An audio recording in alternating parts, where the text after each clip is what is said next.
आज मैं लाया हूँ मशहूर गायक किशोर कुमार के भूले बिसरे यादें।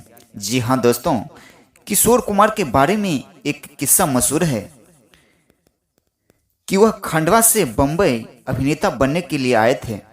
उस समय उनके बड़े भाई अशोक कुमार बम्बई फिल्म उद्योग के चोटी के अभिनेता थे।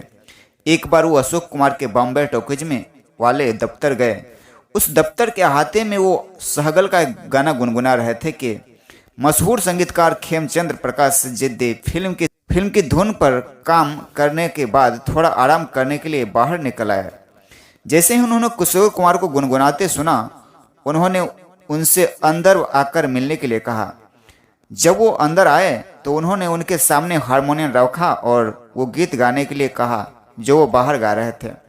थोड़ी देर बाद उन्होंने किशोर को ऑफर किया कि क्या वो उनकी फिल्म जिद्दी के लिए गाना गाएंगे। किशोर इसके लिए तुरंत तैयार हो गए। जिस दिन रिकॉर्डिंग थी, खेमचंद को ने अशोक कुमार और फिल्म के हीरो देवानंद को किशोर कुमार को सुनने के लिए बुलवा भेजा। पहले ही दिन किशोर का गाना ओके कर दिया गया। साल था 1948। नौशाद और सी रामचंद्र से हुई चूक, लेकिन किशोर उन्हीं खेमचंद के असिस्टेंट रहे नौशाद से वो सम्मान नहीं प्राप्त कर सके। किशोर कुमार के प्लेबैक करियर के पहले 27 सालों में नौशाद ने उन्हें एक बार भी अपने लिए गाने के लिए आमंत्रित नहीं किया, जबकि किशोर कुमार की दिली इच्छा थी कि वो नौशाद के लिए एक बार जरूर गाएं। आखिर में किशोर के सुपर सिंगिंग स्टार बन जाने के पूरे 5 साल बाद 1974 में नौशाद ने फिल्म सुनहरा संसार में किशोर कुमार से एक गाना गवाया, वो भी आशा भोसले के साथ डुएट। उसी तरह मशहूर संगीतकार सी रामचंद्र ने भी अपनी फिल्म साजन में किशोर कुमार को गवाने से ये कहते हुए इनकार कर दिया था कि मैं ऐसे शख्स पर अपना समय क्यों बर्बाद करूं जिससे फिल्म, संगीत और गाने के बारे में कुछ भी नहीं अता पता। लेकिन नौशाद और सी रामचंद्र के ठीक विपरीत सचिन देव बर्मन ने किशोर कुमार की प्रतिभा को 1952 में ही पहचान लिया था। बॉम्बे टॉकीज के दफ्तर में यूं ही गाना गा रहे किशोर कुमार के बारे में अपने बेटे पंचम को बताते हुए उन्होंने कहा था, ये दादा मुनि का छोटा भाई आभास है, थोड़ी सनकी है लेकिन इसमें बहुत प्रतिभा है। आने वाले दिनों में तुम इसके बारे में बहुत कुछ सुनोगे। किशोर का प्ले बैक हेमंत कुमार ने दिया। किशोर को बम्बई फिल्म उद्योग में अपने पैर जमाने के लिए एड़ी चोटी का जोर लगाना पड़ा। साल 1954 में बिमल राव ने किशोर कुमार को फिल्म नौकरी में बतौर अभिनेता साइन किया। किशोर ये मानकर चल रहे थे कि फिल्म के गाने भी वही गाएंगे, लेकिन वो ये जानकर दंग रह गए कि संगीतकार सलील चौधरी ने उनके गाने के लिए हेमंत कुमार को आमंत्रित कर डाला। मशहूर पत्रकार राजू भारतन अपनी किताब द अर्नी डाउन मेलोडी लेन में लिखते हैं कि जैसे ही किशोर कुमार को इसके बारे में पता चला, वो सलील के म्यूजिक रूम में गए और उनसे पूछा कि उन्हें अपनी ही फिल्म में क्यों नहीं गाने दिया जा रहा है। सलील का जवाब था, मैंने तुम्हें पहले भी कभी गाते हुए नहीं सुना। परेशान होकर किशोर ने कहा, सलील दा, कम से कम अब तो आप मुझे गाते हुए सुन लीजिए। जैसे ही किशोर ने गाना शुरू किया, सलील चौधरी ने उन्हें रोकते हुए कहा, तुम्हें संगीत की एबीसी भी नहीं पता, तुम जा सकते हो, हेमंत कुमार तुम्हारे लिए गाना गाएंगे। किसान किशोर कुमार फिल्म के प्रोड्यूसर बिमल राय के पास अपना केस लेकर गए। उन्होंने हस्तक्षेप करने से साफ इनकार कर दिया और कहा, संगीत सलील चौधरी का डिपार्टमेंट है, मेरा संगीत निर्देशक तय करता है कि गाना कौन गाएगा। किशोर फिर अपने 2 रिकॉर्ड लेकर सलील चौधरी के पास गए, लेकिन उन्होंने उनकी एक न सुनी और आखिर में किशोर कुमार को हेमंत कुमार ने ही अपनी आवाज़ दी। सलील चौधरी और मन्ना डे हुए किशोर कुमार के मुरीद। 17 साल बाद 1971 में उन्हीं सलील चौधरी ने गुलजार की फिल्म में मेरे अपने में किशोर कुमार से वो मशहूर गाना कोई होता जिसको अपना हम कह लेते यारों गवाया।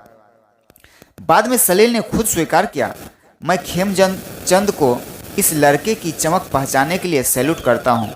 मैं मानता हूँ कि हर सभी से किशोर की प्रतिभा पहचानने में गलती हुई थी।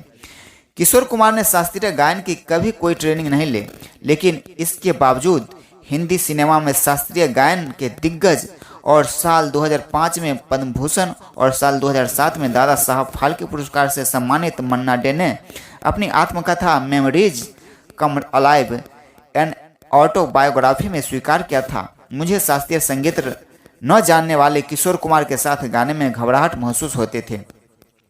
उनके गाने का एक खास अंदाज था जो शास्त्रीय संगीत की बारीकियों पर भी भारी पड़ता था और युगल गाने में उनके साथ गा रहे साथी गायक को असुविधा में डाल देता था। जब मैंने फिल्म अमीर गरीब में उनके साथ मेरे प्याले में शराब डाल दे गाया तो मैंने इस बात को साफ साफ महसूस किया। देवानंद और राजेश खन्ना की आवाज़ बने किशोर कुमार। देवानंद ने शुरू में ही अपने लिए किशोर कुमार की आवाज़ को चुना। वो अपनी आत्मकथा रोमांसिंग विद लाइफ में लिखते हैं, जब भी मुझे ज़रूरत होती कि किशोर मेरे लिए गाएं, वो रिकॉर्डिंग स्टूडियो में माइक्रोफोन के सामने देवानंद का रोल निभाने के लिए तैयार रहते। वो मुझसे हमेशा पूछते कि मैं इस गाने को स्क्रीन पर किस तरह गाऊंगा, फिर वो उसी के अनुसार अपने को ढाल कर गाना रिकॉर्ड करवाते। मैं उनसे हमेशा कहता कि आप इसको जितना लहक कर गाएंगे गाइए, मैं आपके गाने के मिजाज से अपने अभिनय को ढाल लूँगा। साल 1969 में आराधना फिल्म रिलीज होने के बाद किशोर राजेश खन्ना की भी आवाज़ बन गए। किशोर कुमार की जीवनी लिखने वाले शशिकांत किनीकर लिखते हैं, किशोर ने आराधना के निर्माता निर्देशक शशि सामंत से कहा कि वो गानों की रिकॉर्डिंग से पहले राजेश खन्ना से मिलना चाहेंगे। जब वो राजेश खन्ना से मिले तो उन्होंने उनकी एक एक भावभंगिमा का अध्ययन किया ताकि उनके चरित्र को गानों के जरिए हूबहू उतारा जा सके। बाद में राजेश खन्ना ने माना कि इन गानों की शूटिंग के दौरान उन्हें महसूस हुआ कि ये गाना किशोर कुमार नहीं बल्कि वो खुद गा रहे हैं। इस फिल्म में गाए उनके दो गानों मेरे सपनों की रानी और रूप तेरा मस्ताना ने राजेश खन्ना और किशोर कुमार दोनों को नेशनल रेंज बना दिया। सचिन देव बर्मन और किशोर कुमार की ट्यूनिंग। किशोर कुमार के गायन को सबसे अधिक निखारा सचिन देव बर्मन के संगीत निर्देशन ने। उनके बेटे आर.डी. बर्मन ने एक बार इंटरव्यू में कहा था, दादा रिकॉर्डिंग से 3 दिन पहले किशोर को अपने ट्यून फुल टेप में भिजवा देते थे। वह अपने स्टडी रूम में इन धुनों पर रियाज करते थे। किसी को भी उनके कमरे में जाने की अनुमति नहीं थी और रियाज के समय उनका कमरा अंदर से लॉक रहता था। किशोर उस धुन पर अभ्यास कर रिकॉर्डिंग स्टूडियो में घुसते थे।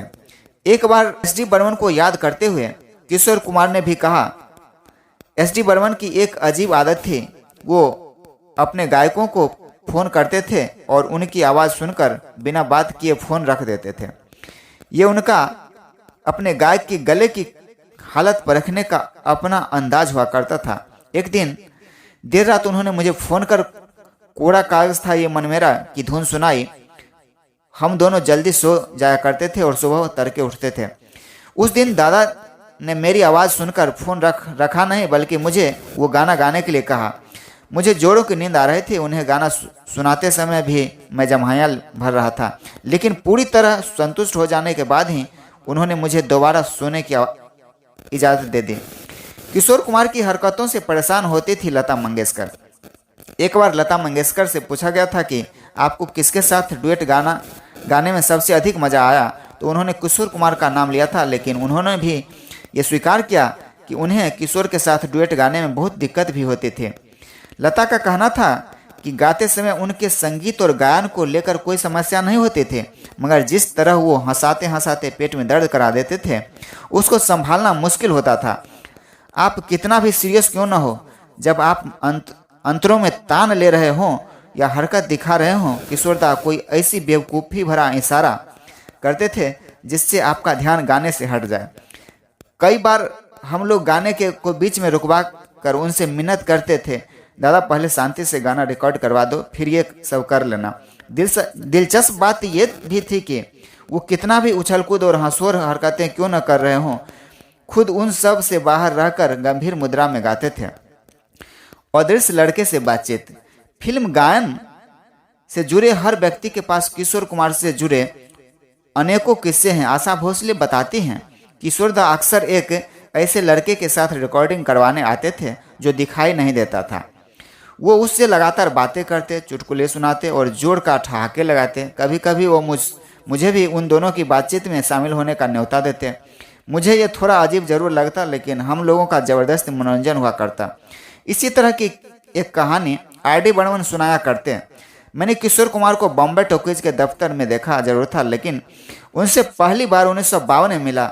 एक दिन मेरे पिता मुझे कारदार स्टूडियो में ले गए, जहां उनके गाने की रिकॉर्डिंग चल रही थी। जब हम मेन गेट में घुसे तो मैंने देखा कि कुर्ता पाजामा पहने और गले में मफलर डाले एक शख्स बाउंड्री वॉल पर बैठा हुआ है। मेरे पिता ने मुझसे कहा कि ये शख्स मुझे बहुत तंग करता है। ये कहते हुए वो स्टूडियो में चले गए। मैं किशोर कुमार के पास रुक गया और उनसे पूछा कि आप यहाँ क्या कर रहे हैं। उनका तुरंत जवाब था, मैं कारदार साहब की नकल कर रहा हूँ। जब मैंने उनका नाम पूछा तो उन्होंने जोरों से अपना पैर हिलाते हुए जवाब दिया, किशोर कुमार खंडवा वाला।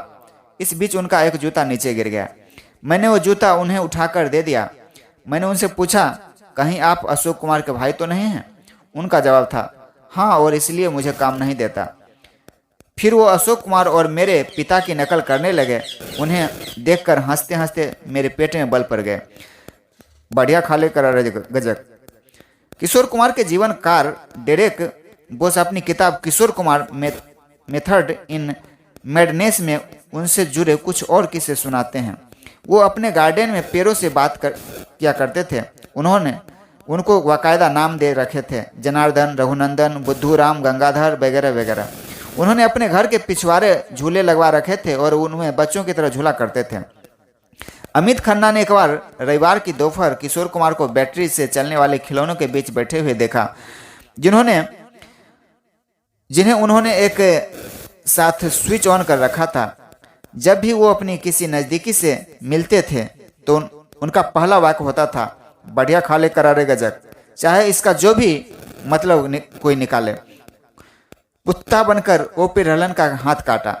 ओपी रहलन भी एक किस्सा सुनाया करते थे कि किस तरह साल 1959 में शरारत की शूटिंग के दौरान किशोर कुमार ने उन्हें करीब करीब पागल ही कर दिया था। एक दिन किशोर कुमार सेट पर शूटिंग के लिए नहीं पहुंचे। परेशान हो मैंने उनके घर जाकर उनको अपने साथ लाने का फैसला किया।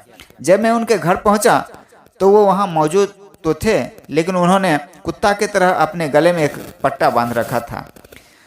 उनके सामने एक प्लेट रखी हुई थी जिसमें एक चपाती रखी हुई थी। उसके बगल में पानी का एक कटोरा भी था। वहीं एक बोर्ड भी रखा हुआ था जिस पर लिखा था, कुत्ते को डिस्टर्ब मत करो। जब मैंने उनसे शूटिंग पर चलने के लिए कहा तो वो कुत्ते की तरह गुर्राने लगे। जब मैंने जिस तरह कुत्ते के सिर पर हाथ रखते हैं उसके सिर पर भी हाथ रखने की कोशिश की तो उन्होंने मेरे हाथ में काट खाया। फिर वो कुत्ते की तरह तब तक भौंकते रहे जब तक उन्होंने मुझे गेट से बाहर नहीं कर दिया। किशोर के दोस्तों और नज़दीकी लोगों का कहना था कि वो इस तरह व्यवहार उन लोगों के साथ करते थे जिनसे वो मिलना नहीं चाहते थे, खासतौर से उन लोगों से जो उनके पैसे उन्हें नहीं दे रहे थे। सत्यजीत राय को दिए थे 5,000 रुपये। किशोर के बारे में मशहूर था कि वो अपने पैसों को बहुत संभाल कर रखते थे, लेकिन गीतकार समीर बताते हैं कि उन्होंने उनके पिता अनजान के लिए कोई पैसा लिए कम से कम 10 गीत गाए थे। मुझे याद है कई बार उन्होंने मेरे पिता को अपनी कार से घर छोड़ा था जब हमारे पास कार खरीदने के पैसे नहीं होते थे। जब उन्होंने चलती का नाम गाड़ी बनाई तो उन्होंने मेरे पिता से उसके गीत लिखने के लिए कहा था और मार्केट रेट से कहीं ज़्यादा पैसे उन्हें दिए थे। मशहूर फिल्म निर्देशक सत्यजीत राय जब पथियर पांचाली बना रहे थे तो किशोर कुमार ने उन्हें 5,000 रुपये देकर उनकी मदद की थी। उन्होंने राय की फिल्म चारुलता के लिए भी 2 गीत गाए थे और उनके लिए भी कोई पारिश्रमिक नहीं लिया था। किशोर कुमार के गानों पर प्रतिबंध। साल 1975 में इमरजेंसी के दौरान संजय गांधी ने बम्बई के मशहूर फिल्मकारों को म्यूजिक नाइट में भाग लेने के लिए दिल्ली आमंत्रित किया था।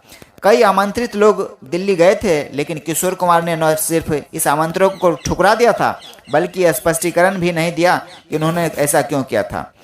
शशिकांत किनीकर किशोर कुमार की जीवनी में लिखते हैं, संजय गांधी ने इसे अपना निजी अपमान माना था और सूचना और प्रसारण मंत्री विद्याचरण शुक्ल को बुलाकर कहा था कि किशोर कुमार के गाने किसी भी सरकारी संचार माध्यम में नहीं बजाए जाए। नतीजा ये हुआ कि ऑल इंडिया रेडियो पर किशोर कुमार के गाने बजने बंद हो गए। इसके अलावा जिन फिल्मों में किशोर कुमार ने गाए थे उन्हें सेंसर ने सर्टिफिकेट देने से इनकार कर दिया। साथियों, आपको किशोर कुमार से जुड़ी ये भूली बिसरी यादें कैसी लगे कमेंट कर जरूर बताइएगा और हमारे इस चैनल को सब्सक्राइब करना और शेयर करना न भूलिएगा। बहुत बहुत धन्यवाद।